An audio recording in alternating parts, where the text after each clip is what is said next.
مسلم community کے دوستوں، میں ہوں محمد مجاہد۔ آپ تمام دیکھنے اور سننے والوں کو السلام علیکم۔ امید ہے آپ خیریت سے ہوں گے۔ ناظرین، تاریخ کا مطالعہ کرنے والے جانتے ہیں کہ تاریخ میں متعدد شہر ایسے بھی ہیں جن کی کوئی نہ کوئی وجہ شہرت ہوتی ہے، لیکن دنیا کے نقشے کا ایک قدیم ترین شہر بھی ہے جسے یہودی، مسیحی، مسلمان بیک وقت تینوں مقدس مانتے ہیں۔ یہودیوں کا عقیدہ ہے کہ یہ وہ جگہ ہے جہاں سے کائنات کی تخلیق ہوئی اور یہیں سے حضرت ابراہیم علیہ السلام نے اپنے بیٹے کی قربانی کی تیاری کی تھی۔ مسیحیوں کا یہ عقیدہ ہے کہ حضرت عیسیٰ علیہ السلام کو یہیں مصلوب کیا گیا تھا اور یہیں ان کا مقدس کلیسا واقع ہے۔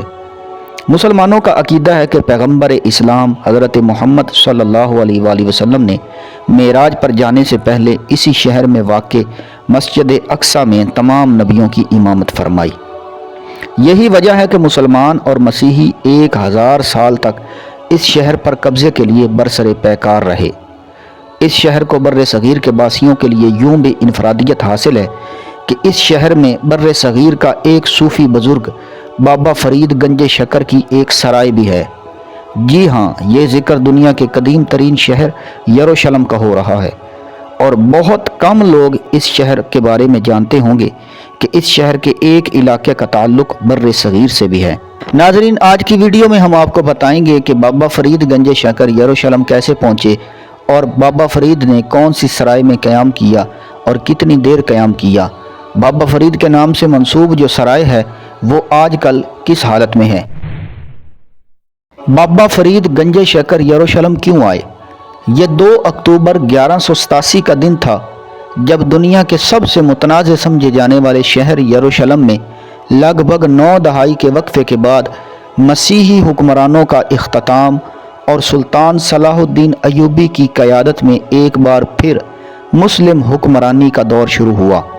یہاں یہ وضاحت ضروری ہے کہ یہ سب کچھ کسی جنگ کے نتیجے میں نہ تھا، بلکہ ایک محاصرے کے بعد شہر کے مسیحی منتظمین اور سلطان صلاح الدین ایوبی کے درمیان ایک معاہدے کے تحت یروشلم کا کنٹرول مسلمانوں کے حوالے کیا گیا تھا۔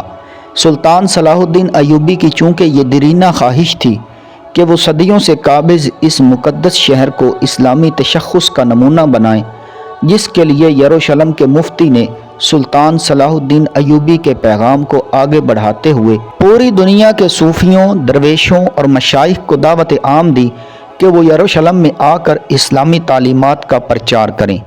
چنانچہ یہ سلسلہ جنگ عظیم اول تک جاری رہا۔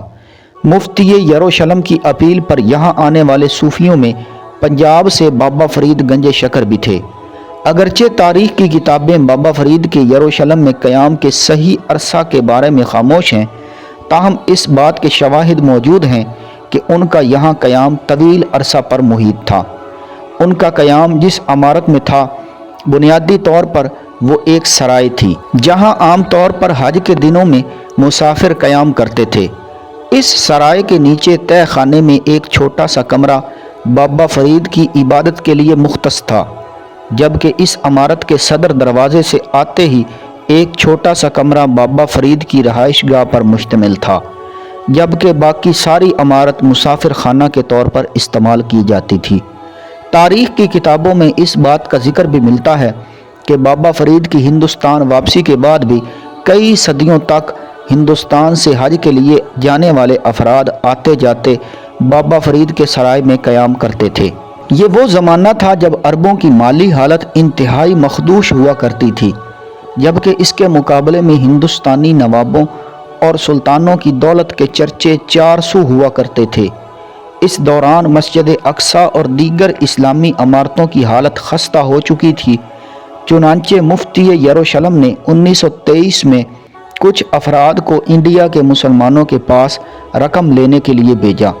وفد نے مفتی یروشلم کا ہند کے مسلمانوں کو یہ پیغام بھی پہنچایا کہ بابا فرید کی سرائے کی دیکھ بھال کے لیے ہندوستان ہی سے کسی کو بھیجا جائے۔ چنانچہ 1924 میں ہندوستان کی ریاست اتر پردیش کے شہر سہارنپور کے نذیر حسین انصاری نامی ایک نوجوان نے سرائے بابا فرید کا انتظام و انصرام اپنے ذمے لے کر یروشلم کو ہی اپنا مسکن بنا ڈالا۔ کچھ عرصہ بعد نذیر حسین انصاری نے ایک فلسطینی لڑکی سے شادی کر لی اور یوں مرتے دم تک یروشلم کی ہو کر رہ گئے۔ نذیر حسین انصاری 1951 تک بذات خود اس سرائے کا انتظام اور دیکھ بھال کرتے رہے۔ 1951 میں نذیر انصاری کے انتقال کے بعد اس سرائے کی دیکھ بھال کی ذمہ داری ان کے بیٹے اور ان کی 2 پوتیوں کے ذمے ہے، جہاں یہ اپنے خاوندوں اور بچوں کے ساتھ رہائش پذیر ہیں۔ یہ سرائے اب بظاہر 2 حصوں میں منقسم نظر آتی ہے۔ ایک حصہ نذیر حسین انصاری خاندان کے زیر استعمال، جبکہ اس کے پہلو میں ایک بہت بڑے گیٹ کے ساتھ اس سرائے کا اصل حصہ ہے۔ اس گیٹ کے اندر داخل ہوتے ہی ایک بہت بڑا سا احاطہ ہے، جس کے دائیں جانب ایک مسجد ہے، جبکہ اس کے بائیں طرف ایک بہت بڑا سا کمرہ ہے جو یادگار تصاویر اور اشیاء سے سجایا گیا ہے۔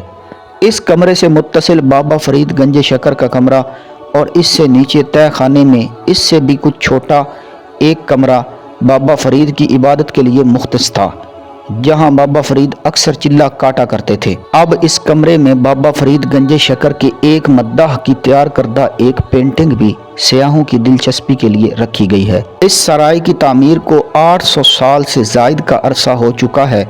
اس دوران یروشلم متعدد بار میدان جنگ بنا رہا، لیکن اللہ کے اس بار گزیدہ بزرگ کی یادگار سرائے کا کوئی بال بھی بیکا نہیں کر سکا۔ ناظرین، یہ تھی ہماری آج کی ویڈیو، جو امید کرتے ہیں آپ کو پسند آئی ہوگی۔ اسی طرح کی مزید معلوماتی اور تاریخی واقعات پر مبنی ویڈیوز دیکھنے کے لیے ہمارے چینل کو سبسکرائب کر دیں اور بیل آئیکن کے بٹن کو دبا دیں، تاکہ ہماری آنے والی ہر ویڈیو آپ تک بر وقت پہنچتی رہے۔